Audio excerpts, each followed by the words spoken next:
Hello everybody, it's me, Andrew from Cultaholic Wrestling, and now that we've chased off the biggest player in the game, we've covered him in every single tinned, jarred, pickled item from every single Tesco within a 10-mile radius, you know, I guess that by default makes me the king of Cultaholic. Now, what is a king without their accoutrement, as the lovely French people would say? And I'm thinking, nah, I don't want a crown.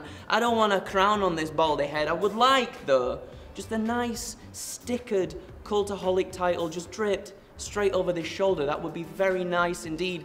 The bad news is, now that Adam was the final ever Cultaholic heavyweight champion, he's walked off, he's gone. Where's he gone? New Japan? I don't know. He's gone somewhere with that Cultaholic heavyweight championship belt. The good news, however, is that I am now, I guess, the king of predictions. So if anybody... You need to stop speaking words right now, you little doylem, and you might be asking yourself, what's in your bag, Ross Tweddell? Tell me what is in your bag, you bastard. Well, let me tell you, it's none of your bloody business. All you need to know is I have been a busy little bee. Such a busy bee, I'm about to sting you right now, Andrew, because I'm here to tell everybody at home I got reeled in too. I got reeled in too. I thought that man, that cameraman, going up and down, I thought that there was a lovely, lovely man, but it turns out it is not. Editor, I have prepared some footage, please. It's empirical, Andrew. Empirical, which means scientific for fancy people. Empirical evidence. Play the scientific footage right now, please.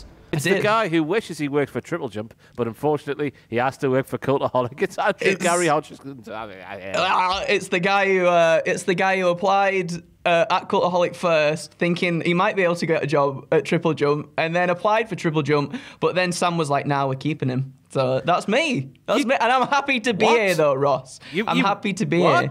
What? What? You want to work for what? You actually got a job at Cultaholic with the intention of getting one with Triple Jump. Yeah.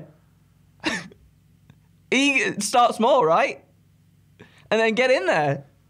So you see, everybody, I too, upon meeting this little scrot, this horrible little doylem, I thought he was a lovely man. I thought he was a nice man. I thought he was a humble man. I thought he was a Yorkshire man. Well, it turns out you're none of those things, are you? Well, you might be from Yorkshire, but the three things before that, no, you are not any of those things. So I am here to take you down because I'm not letting anybody, not even you with you, your little hat, I'm not letting you or anybody use Cultaholic, use it, abuse it, and then move on to something that's better. I'm not having you compare Cultaholic wrestling to some toilet paper in a public bathroom. Someone walks in, you use it, you abuse it, you walk off to something that's better. That's what you've compared Cultaholic wrestling to. So I'm going to put you, be careful with that, sorry, I'm going to put you 6 feet in the ground, buddy lad. I'm going to put you in the ground. I'm not going to kill you, but I am going to take you on in the money in the bank predictions, and then hopefully teach you a lesson, young man. All right, then what are you waiting for? Read the first one out. I want to bite your nose off and put it in a meatball carbonara. My own invention. Read it out. Go on. So first up, we've got the Raw Tag Team Champions AJ Styles and Omos versus the Viking Raiders and Ross. I'm going for AJ Styles and Omos in this one. I don't think they're dropping the belts just yet. I think we could see a rematch at SummerSlam perhaps, or maybe we'll even see AJ Styles and Omos go on to fight RK Bro, but I think there's still some storyline there between AJ Styles and Omos. I think perhaps we keep seeing AJ Styles lose, and then we see Omos getting, like, growing more frustrated with AJ Styles about growing more, eh? Yeah. Because he's tall. That's what you've done there. You terrible man. I think that I agree with you, unfortunately. Somewhere along the lines, I've come to agree with you, Andrew. I think AJ Styles and Omos will win as well, just because they're not going to have the Viking Raiders here in 2021 be the team to hand Omos his first proper big, sweaty, meaty defeat in WWE. So there we go. We're the same. Cool. Next up for the Raw Women's Championship, we have the champion Rhea Ripley defending against Charlotte Flair. And after this week's Raw, Andrew, after that segment where Charlotte Flair dressed in heels, how does she do the wrestling in a pair of heels? Dunno. How?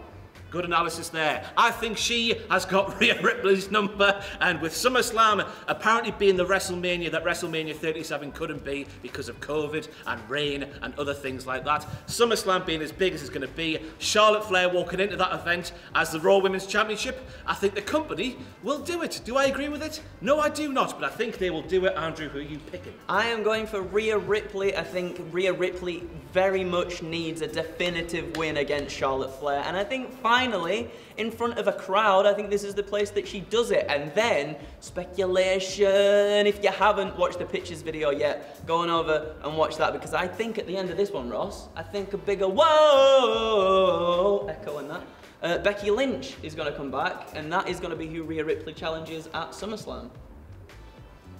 Yes.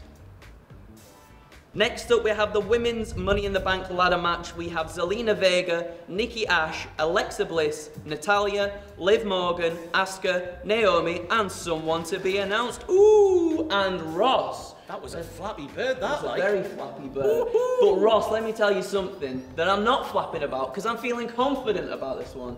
I think the person to win this match is going to be the person that gets announced, and I think that person is going to... Stop right there before you say that. How are we doing this pick? Is TBA what gets to the point of TBA does actually win the match? Or do you have to get the TBA correct to get the point, Andrew? Up to you. I think you've got to get the TBA correct. No, so, yeah, you've got to get the TBA correct to get the point and to get the win. Yes. Yes. That's settled then. Who are you picking? I'm picking Sasha Banks for this one. I think she's going to appear. I think it'll be an amazing moment, a giant pop inside that arena. I think it'll be amazing. And yeah, I think Sasha Banks is going to do it. I think she's going to get the briefcase. Does she need the briefcase? No. But I think this match is going to set up so many incredible contenders for the women's titles anyway, that I don't really think it matters who wins this one. So yeah, I'm going for Sasha Banks. What about yourself? Well, Andrew, I'm also going to go for Trent Alexander-Arnold. You see, there's a footballer called Trent Alexander-Arnold, and I've changed it to TBA because that's, I don't know. But I reckon TBA is going to be Sonya Deville. And crucially, I think Liv Morgan will be going up the ladder bit by bit by bit, you know, because wrestlers can't climb ladders or cages or any kind of pace, can they? They go very, very slowly. And just as she's getting to the top, Sonya will swoop in there, knock her off, take the briefcase for herself, and that will set off a programme heading into SummerSlam with Liv Morgan on one side of the ring and Sonya Deville on the other side. So Sonya is going to win. And it's also quite sort of saucy, isn't it, that Sonya could win and also be an authority figure at the same time. She could be champion by the end of the night. Imagine if that happened. Imagine. And next up in the men's Money in the Bank ladder match, we have Seth Rollins, Big E, King Nakamura, John Morrison, Drew McIntyre, Ricochet, Riddle, and Kevin Owens. And I tell you what, Andrew, I was looking at those men in a picture on my computer, not in a dirty way, kids, and I was thinking to myself, wow, what a field of talent. This could be legitimately the greatest Money in the Bank ladder match ever. Do you reckon? Without a doubt, yeah. I am very excited for this match, and let me tell you, I'm going for Big E. My mind was thinking Drew McIntyre for a long time, but I reckon Drew, because of course he's got that stipulation where he can't challenge for Bobby Lashley's WWE title, so if he wins the Money in the Bank, that sort of provides a loophole for him to get round that stipulation loss at Hell in a Cell. I was thinking he could do it, but no. Jinder Mahal will hinder that man with a motorbike, smack it off his head and all sorts. It'll be fantastic. So I'm just going to go for Big E, for reasons that are more with the heart than they are with the head, but I'm going for Big E anyway. Who are you going for? Oh, see, I'm going with my head rather than my heart, Ross. And with the rumours that there's going to be some sort of Seth Rollins and Edge match at SummerSlam, I'm going to go for Seth Rollins to win the Money in the Bank here, because I think it would be a perfect parallel to what happened in 2014 where Seth threatened to break Edge's neck yet again, you know, putting his head on his briefcase, stomp you and all that he was going to do. And I think that would be a very nice parallel to see that. We'll see what happens. I've got some ideas about what's going to happen later on in the night as well. But yeah, I'm firmly picking Seth. Do the Seth Rollins voice? Seth Rollins. Seth Rollins. That wasn't the Seth Rollins. Seth Rollins. Seth Rollins. Seth Rollins. Next up, we have the WWE Universal Championship match. We have Roman Reigns, the champion, defending against the Rated R Superstar Edge and Ross.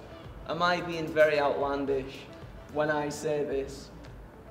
I think Edge is going to bring it. He's bringing it home. It's coming home. Well, that went well the last time someone said that, didn't it? Good point. But my reasoning is right. As I was saying, Seth Rollins going to win the Money in the Bank, and I think I think it builds up nicely. This has been something that's been building up since 2014, and I think sort of Seth Rollins trying to maybe cash in on Edge at some point as well. I think that would be really cool to see, and all the threatening build up to SummerSlam. He's going to break his neck. He's going to break his neck on that briefcase, right? So I'm going for Edge. I'm being mental. I'm doing a silly. I'm doing an Adam Pacitti. He's going crazy. But sometimes that works out for the boy, and I'm hoping it works out for me today. Who are you going to go for? You are talking absolute nonsense, young Andrew. Roman Reigns will pack and stack Edge as many times as Roman Reigns can possibly pack and stack one human being, because one crucial reason. Not the Famalam, not Uncle Paul. Edge cannot stick his pipe down Roman Reigns' throat, can he? Ooh. Otherwise, that'll break the rules. Ooh. I don't make the rules, but that will break the rules. So I'm going for Roman Reigns for a big, conclusive victory before we get some wababoo action at SummerSlam. John Cena's coming back apparently to face Roman Reigns, so I hope the dirt sheets are right. They're always wrong, aren't they? Yeah, but dirt sheets. Dirt sheets. And Bobby Lashley, but not Bobby Lashley. We have Bobby Lashley defending his WWE Championship against Kofi Kingston in the main event, presumably, of the night. And I tell you what, Andrew, I am going for Big Bob. Whoa. Big Bob. Big Bob, Big Bob, Big Bob.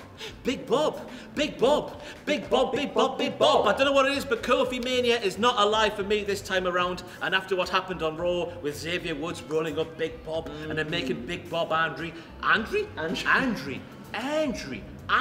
He made Big Bob angry, and he sent the lovely ladies. All the ladies were told to go home, you lovely ladies. No nonsense, Bobby Lashley is going to quite literally do some horrible things to Kofi Kingston on Sunday. That's what I'm predicting. What are you predicting? I couldn't agree with you more, Ross. I think Bobby Lashley's got this one in the bag. He's got this one in the big bag. Leave my bag alone. That's Bobby's bag. Bobby's going to get him because of all. He's just going to be frustrated, isn't he? With all the stuff that's happened, obviously he feels like MVP's getting in the way a little bit, and he's been getting rolled up by Kofi, been getting beat by Xavier. I think this is the time that Bobby just snaps like this, right? You ready? See this? See this? Just like that. He's going to snap him like that. Ah! Bobby's going to win. Karate man. Karate man. But that's it for our Money in the Bank 2021 predictions. There is a punishment this time around, and finally we're getting there. Everyone on Patreon, wax lyrical, because Money in the Bank chops will be done to the loser. What does that mean? I've got no idea. Do you know? I haven't a clue. Do you know? I've got no idea. Do you know? He doesn't know either. Nobody bloody knows, but they will happen at some point in the near future to the loser. Of course, we'll have all of our normal Money in the Bank pay-per-view coverage, I should say. We'll have what happened at. We'll have a little bit of graded, and then finally, a little bit of WTF moments. Adam Pacitti will be doing live reactions on the YouTube channel as well. You know where to find that. Cultaholic.com/ what's the address? Cultaholic.com/YouTube. It's /live. You know where to find it. He does it all the time. He's in the same place he always is on YouTube. So that's all happening. Thank you for joining us. He's a horrible man. I'm a lovely man. This is the future. It's not a pile of garlic bread. Inconsiderate trade. Inconsiderate trade. How dare you, Mr. Trade Conductor? Can you not see us down here? Can you not see us? But that's it for our Money in the Bank predictions. Thank you for watching, and we'll see you soon. I'll take my lovely future bag thing somewhere.